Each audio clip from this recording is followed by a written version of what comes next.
शांति। ओम शांति। ओम शांति। ओम शांति। ओम शांति। ओम शांति। आज 27 मार्च 2025 प्रातः मुरली ओम शांति बाप दादा मधुबन। आज मीठी मधुर मुरली में बताया बाबा ने कि हम बच्चों को बाप की जो यथार्थ याद है, वास्तविक याद है, वो ठहरती नहीं है। क्योंकि बाप कौन है? निराकार, बिंदु रूप, ज्योति स्वरूप। तो बाप को बिंदु बनकर ही बिंदु को याद करना है। क्योंकि देह में होने के कारण साकार की याद सहज हो जाती है और बिंदु की याद ठहरती नहीं है। तो बाबा कहते हैं कि इसी में ही मेहनत है, बिंदु बनकर बिंदु बाप को याद करना है। देही समझकर निराकार बाप को याद करना है। वह बाप खिवैया है, हमारी नैया को पार लगाने वाला है। तो बाबा कहते तुम्हें बाप के प्रति सच्चा रहना है, अपने प्रति भी बाप के प्रति भी सच्चा रहना है। क्योंकि सच की नाव हिलेगी डुलेगी लेकिन डूब नहीं सकती। क्योंकि बाप ट्रुथ है, उसके बच्चे भी कैसे होंगे? Master truth. संघर्ष तो आएंगे लेकिन कभी भी हार नहीं खा सकते हैं। सुनते हैं आज के डायरेक्ट ईश्वरीय महावाक्य। ओम शांति। बाबा कहते मीठे बच्चे, खिवैया आया है तुम्हारी नैया पार लगाने। खिवैया आया है तुम्हारी नैया पार लगाने। तुम बाप से सच्चे होकर रहो तो नैया हिलेगी डुलेगी लेकिन डूब नहीं सकती। तुम बाप से सच्चे होकर रहो तो नैया हिलेगी डुलेगी लेकिन डूब नहीं सकती। आज की मुरली से प्रश्न है, बाप की याद यथार्थ को बच्चों को न रहने का मुख्य कारण क्या है? बाप की याद बच्चों को यथार्थ न रहने का मुख्य कारण क्या है? क्यों नहीं रहती बाप की याद? बाप निराकार है। गुड।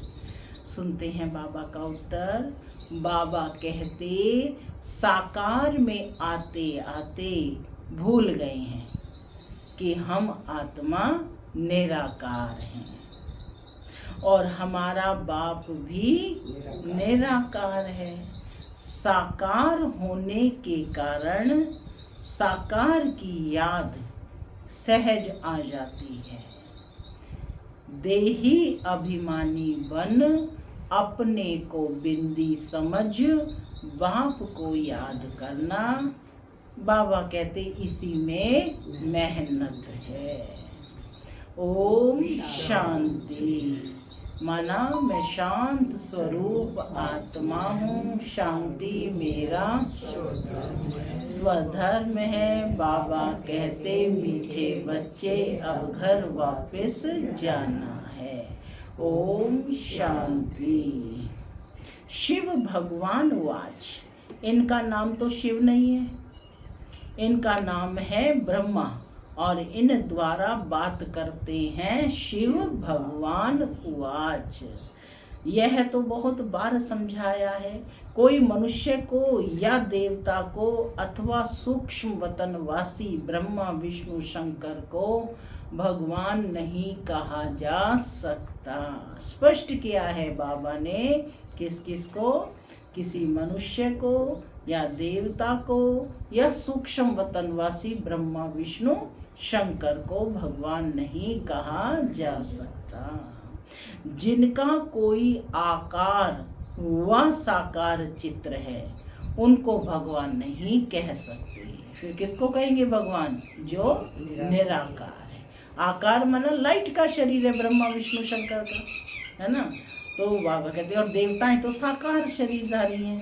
तो साकार चित्र है, उनका भगवान नहीं कह सकते। भगवान कहा ही जाता है एक बेहद के बाप को। भगवान कौन है यह कोई को भी पता नहीं, नेति नेति कहते हैं, अर्थात हम नहीं जानते भगवान कौन है। तुम्हारे में भी बहुत थोड़े हैं जो यथार्थ रीति जानते हैं। बाबा ने क्या कहा? तुम्हारे में भी बहुत थोड़े हैं जो यथार्थ रीति जानते हैं। माना ज्ञान सुन रहे हैं फिर भी यथार्थ रूप से बाप को नहीं जानते हैं। तो बाबा ने कहा तुम्हारे में भी बहुत थोड़े हैं। तो बाबा कहते आत्मा कहती है हे भगवान, अब आत्मा तो है बिंदी, तो बाप भी बिंदी होगा। जैसा बाप वैसे बच्चे, जैसे बच्चे वैसा बाप। तो अब बाप बच्चों को बैठ समझाते हैं। बाबा के पास कई ऐसे बच्चे आते हैं जो यह भी नहीं समझते कि हम आत्मा कैसे बिंदी हैं। माने इतनी सरल बात भी वो नहीं समझते हैं। कोई तो अच्छी रीति समझते हैं कि भाई कहा कि बाबा बिंदी है, लेकिन कोई नहीं समझते, बाप को याद करते हैं। और कोई अच्छी रीति समझ बाप को याद करते हैं। बेहद का बाप है सच्चा हीरा। कौन है बेहद का बाप? सच्चा हीरा। सच्चा हीरा कैसे चमकता रहता है? हीरे को बहुत अच्छी डिब्बी में डाला जाता है। कोई के पास अच्छे हीरे होते हैं तो किसको दिखलाना हो तो सोने चांदी की डिब्बी में डाल फिर दिखाते हैं। हीरे के जोहरी ही जाने और कोई जान ना सके। ब्रह्मा बाबा हीरे की ज्वारात का धंधा करते थे, तो बाबा जो सुंदर सुंदर वो होते थे ना हीरे डायमंड, उनको सोने चांदी के डिब्बों में रखकर दिखाते थे। तो बाबा बतला रहे हैं कि हीरे को कौन जान सकता है? जोहरी ही जाने और कोई ना जाने। झूठा हीरा दिखाए तो भी किसको पता ना पड़े, ऐसे बहुत ठग जाते हैं। तो अब सच्चा बाप आया है, परंतु झूठे भी ऐसे ऐसे हैं जो मनुष्यों को कुछ भी पता नहीं पड़ता। गाया भी जाता है सच की नाव हिले डुले पर डूबे नहीं। झूठ की नाव हिलती नहीं है, इनको कितना हिलाने की करते हैं। जो यहाँ इस नाव में बैठे हुए हैं वह भी हिलाने की कोशिश करते हैं। वही एक दूसरे की खिंचाई करते हैं, तो जानना चाहते हैं कि सत्य है या नहीं है। तो कहते जो यहाँ इस नाव में बैठे हुए हैं वह भी हिलाने की कोशिश करते हैं। ट्रेटर गाए जाते हैं ना, ज्ञान भी सुन रहे हैं फिर भी उसकी बदनामी कर रहे हैं, है ना। तो कहते ट्रेटर गाए जाते हैं ना। अब तुम बच्चे जानते हो खिवैया बाप आया हुआ है, बागवान भी है। बाप ने समझाया है यह है कांटों का जंगल। सभी पतित है ना। कितना झूठ है। सच्चे बाप को बिरला कोई जानता है। क्या कहा बाबा ने? सच्चे बाप को बिरला कोई जानता है। यहाँ वाले भी कई पूरा नहीं जानते, पूरी पहचान नहीं, क्योंकि गुप्त है ना। भगवान को याद तो सब करते हैं, ये भी जानते हैं कि वह निराकार है, परम धाम में रहते हैं। हम भी निराकार आत्मा है, यह नहीं जानते। साकार में बैठे बैठे ये भूल गए हैं। माने हम निराकार आत्माएं हैं, वो भूल गए हैं क्योंकि साकार शरीर में है। तो इसलिए अपने को आत्मा समझकर बाप को याद करने में मुश्किल होता है। भगवान को कहा जाता है, बाबा कहते कि साकार में रहते रहते साकार की याद आ जाता है। तुम बच्चे अभी देही अभिमानी बनते हो। भगवान को कहा जाता है परम पिता परमात्मा। यह समझना तो बिल्कुल सहज है। परम पिता अर्थात परे ते परे रहने वाला परम आत्मा। तुमको कहा जाता है आत्मा, और बाप को कहते हैं परमात्मा। तुमको परम नहीं कहेंगे, तुम तो पुनर्जन्म लेते हो ना। यह बातें कोई भी नहीं जानते। भगवान को भी सर्वव्यापी कह देते हैं। भक्त भगवान को ढूंढते हैं, पहाड़ों पर, तीर्थों पर, नदियों पर भी जाते हैं। समझते हैं नदी पतित पावनी है, उसमें स्नान कर हम पावन बन जाएंगे। भक्ति मार्ग में ये किसी को भी पता नहीं पड़ता कि हमको चाहिए क्या। सिर्फ कह देते हैं मुक्ति चाहिए, मोक्ष चाहिए, क्योंकि यहाँ दुखी होने के कारण तंग है। सतयुग में कोई मोक्ष व मुक्ति थोड़े ही मांगते हैं। वहाँ भगवान को कोई बुलाते नहीं है, दरकार वहाँ पर बुलाने की। यहाँ दुखी होने के कारण बुलाते हैं। भक्ति से कोई का दुख हर नहीं सकते। भल कोई सारा दिन राम राम बैठ जपे तो भी दुख हर नहीं सकते। यह है ही रावण राज्य। दुख तो गले से जैसे बांधा हुआ है। गाते भी है दुख में सिमरण सब करें, सुख में करे ना कोई। इसका मतलब जरूर सुख था, अब दुख है। तभी तो ये गायन है कि दुख में सिमरण सब करे, सुख में करे ना कोई। तो इसका मतलब सुख था कभी, इतना सुख था कि भगवान को याद करने की भी जरूरत नहीं पड़ी। तो इसका मतलब जरूर सुख था, अब दुख है। सुख था सतयुग में और दुख है अभी कलयुग में। इसलिए इसको कांटों का जंगल कहा जाता है। पहला नंबर है देह अभिमान का कांटा, फिर है काम का कांटा।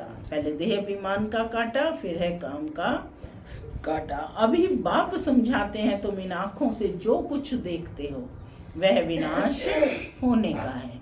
अब तुमको चलना है शांति धाम। अपने घर को और राजधानी को याद करो। घर की याद के साथ बाप की याद भी जरूरी है, क्योंकि घर कोई पतित पावन नहीं है। तुम पतित पावन बाप को कहते हो, तो बाप को ही याद करना पड़े। वह कहते हैं माँ में कम याद करो। मुझे ही बुलाते हो ना बाबा, आकर पावन बनाओ। ज्ञान का सागर तो जरूर मुख से आकर समझाना पड़े, है ना। ज्ञान का सागर है, लेकिन समझाएगा कैसे? मुख से ही समझाएगा ना, क्योंकि हम सब तो कौन है? साकार शरीरधारी हैं। प्रेरणा तो नहीं करेंगे ना। एक तरफ शिव जयंती भी मनाते हैं, दूसरी तरफ फिर कहते हैं नाम रूप से न्यारा। दोनों में विरोधाभास हो गया ना। एक तरफ जयंती मना रहे हैं, जन्मदिन मना रहे हैं कि शिव ने जन्म लिया, शिव जयंती। दूसरी तरफ कहते हैं वो नाम रूप से न्यारा है। ऐसे हो सकता है? नाम रूप से न्यारी चीज तो कोई होती नहीं। फिर कह देते ठिक्कर भीतर सब में है। अनेक मत है ना। बाबू समझाते हैं तुमको 5 विकारों रूपी रावण ने तुच्छ बुद्धि बना दिया है, इसलिए देवताओं के आकर नमस्ते करते हैं। कोई तो नास्तिक होते हैं, किसको भी मानते नहीं। यहाँ बाप के पास तो आते ही हैं ब्राह्मण। बाप के पास कौन आते हैं? ब्राह्मण। तो बाबा कहते कि जिनको 5000 वर्ष पहले भी समझाया था। कौन से ब्राह्मण है? जिनको 5000 वर्ष पहले भी समझाया। तो खुशी होनी चाहिए, नशा होना चाहिए कि बाबा ने हमें 5000 वर्ष पहले भी ये ज्ञान समझाया था। लिखा हुआ भी है, परम पिता परमात्मा ब्रह्मा द्वारा स्थापना करते हैं तो ब्रह्मा की संतान ठहरे। प्रजापिता ब्रह्मा तो मशहूर है, जरूर ब्राह्मण ब्राह्मणियां ही होंगे। कौन बैठे हो? सब ब्राह्मण ब्राह्मणियां। अभी तुम शूद्र से निकल ब्राह्मण धर्म में आए हो। वास्तव में हिंदू कहलाने वाले अपने असली धर्म को जानते नहीं है, इसीलिए कभी किसी को मानेंगे, कभी किसको मानेंगे। अपने धर्म को भूलने के कारण और धर्मों में कन्वर्ट हुए और धर्मों में विश्वास बढ़ता गया। बहुतों के पास जाते रहेंगे। क्रिश्चियन लोग कभी किसके पास जाएंगे नहीं, क्योंकि वो गॉड को ही मानते हैं, सिर्फ एक ही गॉड है। अभी तुम सिद्ध कर बतलाते हो। भगवान बाप कहते हैं मुझे याद करो। एक दिन अखबारों में भी पढ़ेगा कि भगवान कहते हैं मुझे याद करने से ही तुम पतित से पावन बन जाएंगे। जब विनाश नजदीक होगा तब अखबारों द्वारा भी यह आवाज कानों पर पड़ेगा। अखबार में तो कहाँ कहाँ से समाचार आते हैं ना, अभी भी डाल सकते हो। भगवान वाच परम पिता परमात्मा शिव कहते हैं मैं हूँ पतित पावन, मुझे याद करो तो तुम पावन बन जाएंगे। इस पतित दुनिया का विनाश सामने खड़ा है। विनाश जरूर होना है, यह भी सबको निश्चय हो जाएगा। रिहर्सल भी होती रहेगी। तुम बच्चे जानते हो जब तक राजधानी स्थापन नहीं हुई है तब तक विनाश नहीं होगा। अर्थक्वेक आदि भी होनी है ना। एक तरफ बॉम्ब्स फटेंगे, दूसरी तरफ नेचुरल कैलेमिटीज भी आएंगी। अन्न आदि नहीं मिलेगा, स्टीमर नहीं आएंगे, फेमन पड़ जाएगा, भूख मरते मरते खत्म हो जाएंगे। भूख हड़ताल जो करते हैं वे फिर कुछ ना कुछ जल व मक्खी शहद आदि लेते रहते हैं, वजन में हल्के हो जाते हैं। यह तो बैठे बैठे अचानक अर्थक्वेक होगी, मर जाएंगे। विनाश तो जरूर होना है। साधु संत आदि ऐसे नहीं कहेंगे कि विनाश होना है इसलिए राम राम कहो। वो कोई कहते हैं कि विनाश होना है इसलिए राम राम कहो। मनुष्य तो भगवान को ही नहीं जानते हैं। भगवान तो खुद ही अपने को जाने और ना जाने कोई। क्या कहा? भगवान तो खुद ही अपने को जाने और न जाने कोई, क्योंकि उनसे ऊपर कोई नहीं, वो सुप्रीम है। उनका टाइम है आने का, जो फिर इस बूढ़े तन में आकर सारी सृष्टि के आदि मध्य अंत की नॉलेज सुनाते हैं। तुम बच्चे जानते हो कि अभी वापस घर जाना है, इसमें तो खुश होना चाहिए। घर जाना है इसमें खुश होना चाहिए। हम शांति धाम जाते हैं। मनुष्य शांति ही चाहते हैं, परंतु शांति देवे कौन? कहते हैं ना शांति देवा शांति देवा। अब देवों का देव तो एक ही ऊंचते ऊंच बाप है। वह कहते हैं मैं तुम सबको पावन बनाकर ले जाऊंगा, एक को भी नहीं छोड़ूंगा। ड्रामानुसार सबको जाना ही है। गाया हुआ है मच्छरों सदृश सब आत्माएं जाती हैं। ये भी जानते हैं सतयुग में बहुत थोड़े मनुष्य होते हैं, अभी कलयुग अंत में कितने ढेर मनुष्य हैं। फिर थोड़े कैसे होंगे? प्रश्न है ना, विचारणीय। फिर थोड़े कैसे होंगे? अभी है संगम। तुम सतयुग में जाने के लिए पुरुषार्थ करते हो, जानते हो यह विनाश होगा। मच्छरों सदृश आत्माएं जाएंगी, सारा झुंड चला जाएगा। सतयुग में बहुत थोड़े रहेंगे। बाप कहते हैं कोई भी देहधारी को याद नहीं करो, देखते हुए हम नहीं देखते हैं। हम आत्मा हैं, हम अपने घर जाएंगे। खुशी से पुराना शरीर छोड़ देना है। अपने शांति धाम को याद करते रहेंगे तो अंतमति सो गति हो जाएगी। एक बाप को याद करना, इसमें ही मेहनत है। मेहनत बगैर ऊंच पद थोड़े ही मिलेगा। बाप आते ही हैं तुमको नर से नारायण बनाने के लिए। अब इस पुरानी दुनिया में कोई चैन नहीं है, चैन है ही शांति धाम और सुख धाम में। यहाँ तो घर घर में अशांति है, मारपीट है। बाप कहते हैं अब इस छीछी दुनिया को भूलो। मीठे मीठे बच्चों, मैं तुम्हारे लिए स्वर्ग की स्थापना करने आया हूँ। इस नरक से में तुम पतित बन पड़े हो, अब स्वर्ग में चलना है। अब बाप को और स्वर्ग को याद करो तो अंतमति सो गति हो जाएगी।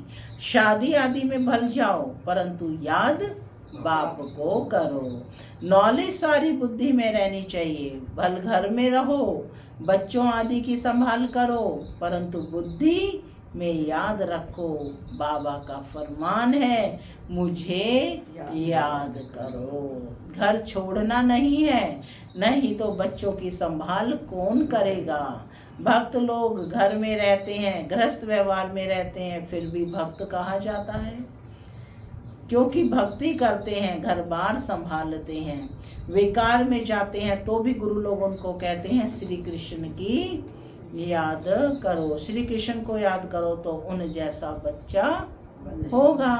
इन बातों में अब तुम बच्चों को नहीं जाना है, क्योंकि तुमको अब सतयुग में जाने की बातें सुनाई जाती हैं, जिसकी अब स्थापना हो रही है। बैकुंठ की स्थापना कोई श्री कृष्ण नहीं करते, श्री कृष्ण तो मालिक बना है ना, बाप से वर्षा लिया है। संगम के समय ही गीता का भगवान आते हैं। कब आते हैं? संगम के समय ही कौन आते हैं? गीता का भगवान। गीता सुनाई बाप ने और बच्चों ने सुनी। भक्ति मार्ग में फिर बाप के बदले बच्चे का नाम डाल दिया है। बाप को भूल गए हैं तो गीता भी खंडन हो गई है। वह खंडन की हुई गीता पढ़ने से क्या होगा? बाप तो राजयोग सिखलाकर गए, इनसे श्री कृष्ण सतयुग का मालिक बना। भक्ति मार्ग में सत्य नारायण की कथा सुनने से कोई स्वर्ग का मालिक बनेगा क्या? इतनी सत्य नारायण की कथा सुनी है, लेकिन क्या स्वर्ग के मालिक बने? ना कोई इस ख्यालात से सुनते हैं कि हम स्वर्ग के मालिक बनेंगे। उससे फायदा कुछ नहीं मिलता। साधु संत आदि अपने को मंत्र देते हैं, फोटो देते हैं, वहां यह कोई बात, यहाँ यह कोई बात नहीं है। यहाँ तो कोई मंत्र तंत्र नहीं दिया जाता, कोई फोटो नहीं दिया जाता। दूसरे सत्संगों में जाएंगे तो कहेंगे फलाने स्वामी की कथा है। किसकी कथा? वेदांत की कथा, गीता की कथा, भागवत की कथा। अभी तुम बच्चे जानते हो कि हमको पढ़ाने वाला कोई देहधारी नहीं है, ना कोई शास्त्र आदि कुछ पढ़ा हुआ है। क्या शिव बाबा शास्त्र आदि पढ़ा हुआ है? वो तो है ही नॉलेजफुल। शिव बाबा कोई शास्त्र पढ़ा है क्या? फिर से पूछ रहे हैं, कोई पढ़ा है क्या? पढ़ते हैं मनुष्य। शिव बाबा कहते हैं मैं गीता आदि कुछ पढ़ा हुआ नहीं हूँ। ये रथ जिसमें बैठा हूँ माने ब्रह्मा बाबा, उन्होंने सब कुछ पढ़ा हुआ है, ये पढ़ा हुआ है, मैं नहीं पढ़ा हुआ हूँ। मेरे में तो सारे सृष्टि चक्र के आदि मध्य अंत का ज्ञान है। यह रोज गीता पढ़ता था, तोते मुआफिक कंठ कर लेते थे। जब बाप ने इनमें प्रवेश किया तो झट गीता छोड़ दी, क्योंकि बुद्धि में आ गया कि यह तो शिव बाबा सुनाते हैं। बाप कहते हैं मैं तुमको स्वर्ग की बादशाही देता हूँ, तो पुरानी दुनिया से ममत्व मिटा दो, सिर्फ मामेकम याद करो। यह मेहनत करनी है। सच्चे आशिक को घड़ी घड़ी माशुक की याद ही आती रहती है। तो अब बाप की याद भी ऐसी पक्की रहनी चाहिए। पारलौकिक बाप कहते हैं बच्चे मुझे याद करो और स्वर्ग के वर्षे को याद करो। इसमें और कुछ भी आवाज करने की, झांझ आदि बजाने की कोई दरकार नहीं। गीत भी कोई अच्छे अच्छे आते हैं तो बजाए जाते हैं, जिनका अर्थ भी तुमको बाप समझाते हैं। गीत बनाने वाले खुद कुछ भी नहीं जानते। मीरा भक्तिन थी, तुम तो अभी ज्ञानी हो। बच्चों से जब कोई काम ठीक नहीं होता है तो बाबा कहते हैं तुम तो जैसे भक्त हो। तो वह समझ जाते हैं कि बाबा ने हमको ऐसा क्यों कहा। बाप समझाते हैं, क्योंकि भक्त समझता नहीं है ना। बच्चे अब बाप को याद करो, पैगंबर बनो, मैसेंजर बनो, सबको यही पैगाम दो कि बाप और वर्षे को याद करो तो जन्म जन्मांतर के पाप भस्म हो जाएंगे। अब वापस घर जाने का समय है। भगवान एक ही निराकार है, उनको अपनी देह है नहीं। बाप ही अपना परिचय बैठ देते हैं। मन मनाभव का मंत्र देते हैं। साधु सन्यासी आदि ऐसा कभी नहीं कहेंगे कि अब विनाश होना है। बाप को याद करो। बाप ही ब्राह्मण बच्चों को याद दिलाते हैं। याद से हेल्थ, पढ़ाई से वेल्थ मिलेगी। तुम काल पर जीत पाते हो, वहां कभी अकाले मृत्यु नहीं होता। देवताओं ने काल पर विजय पाई हुई है, इसलिए देवताओं को क्या कहते हैं? अमर, है ना। अच्छा, मीठे मीठे सिक्के लगे बच्चों प्रति माता पिता याद प्यार और गुड मॉर्निंग। रूहानी बाप की रूहानी बच्चों को नमस्ते।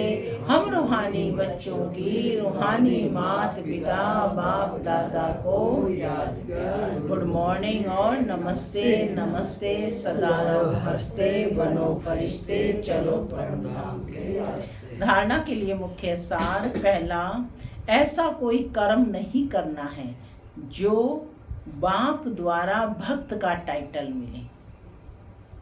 चेकिंग करनी है कि हमारे कर्म भक्त जैसे हैं या ज्ञानी आत्मा जैसे हैं, ठीक है ना।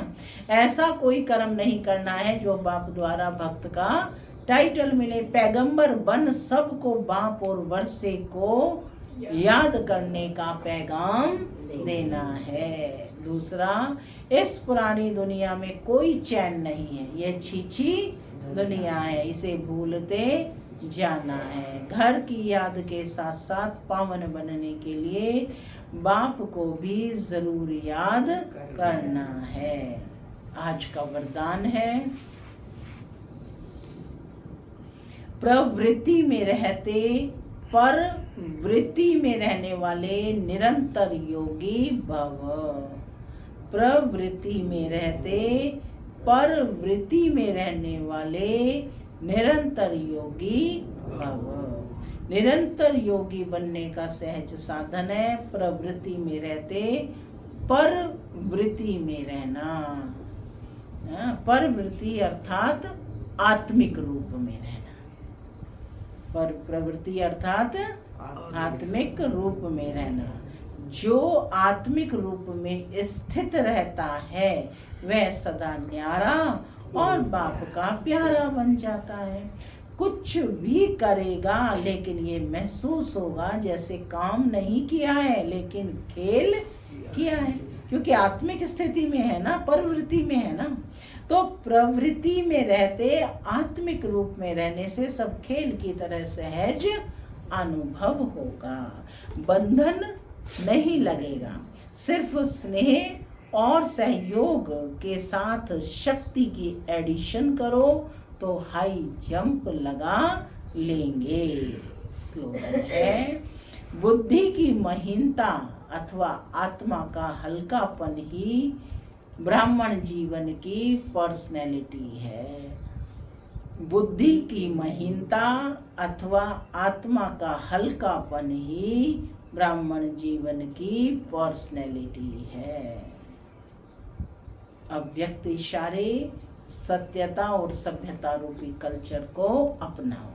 हिम्मते शक्तियां मददे शक्तिमान, सर्वशक्तिमान, शक्तिमान नहीं सर्व शक्तिमान। हिम्मते शक्तियां मददे सर्वशक्तिमान। शेरनियां कभी किससे डरती नहीं, निर्भय होती हैं। यह भी भय नहीं कि ना मालूम क्या होगा। सत्यता के शक्ति स्वरूप होकर नशे से बोलो, नशे से देखो, हम ऑलमाइटी गवर्नमेंट के अनुचर हैं। इसी स्मृति से अयथार्थ को यथार्थ में लाना है। सत्य को प्रसिद्ध करना है, न कि छिपाना है।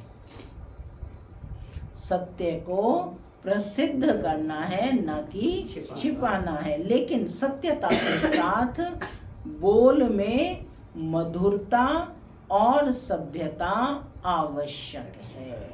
ओम शांति।